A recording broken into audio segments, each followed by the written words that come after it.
جس کے ذمے قربانی واجب ہے وہ قربانی ادا کرے.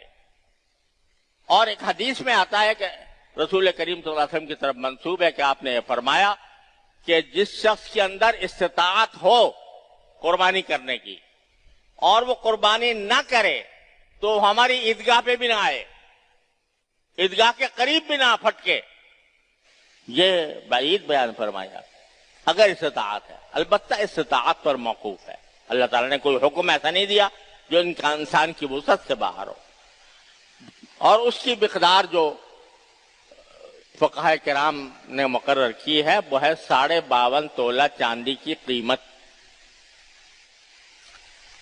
اگر اتنے پیسے آدمی کے پاس موجود ہیں یا اتنے پیسوں کا سونا موجود ہے تو پھر اس کے اوپر قربانی واجب ہو جاتی ہے.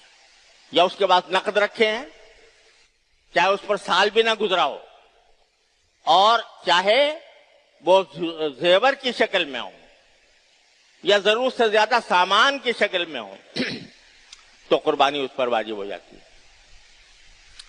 تو اس کو اللہ تبارک و تعالیٰ کا حکم سمجھ کر ادا کرنا چاہیے. بعض جگہوں پر اس قسم کے مغالطے ہیں یا غلط فہمیاں ہیں کہ بھئی شوہر نے کر لیا تو بیوی کی طرف سے بھی ادا ہو گیا، باپ نے کر لیا تو بیٹے کی طرف سے بھی ادا ہو گیا.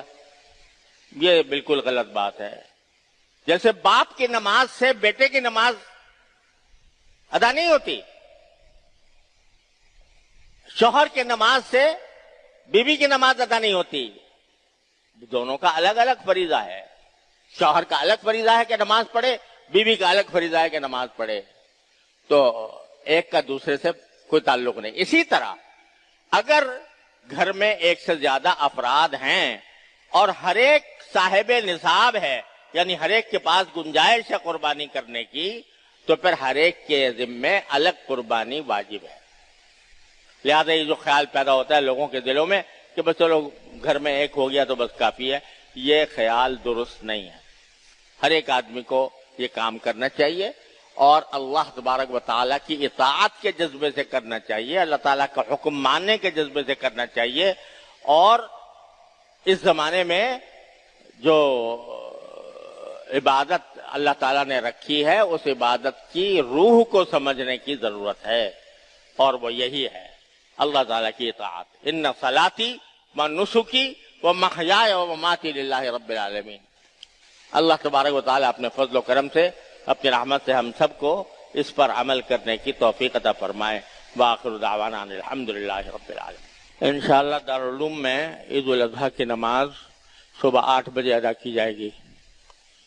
دارالعلوم میں عید الاضحیٰ کی نماز 8 بجے ادا کی جائے گی اور یہیں مسجد میں انشاءاللہ نماز ہوگی. اگر ہو سکے تو اپنے ساتھ مصلی لے کر آ جائیں. السلام علیکم.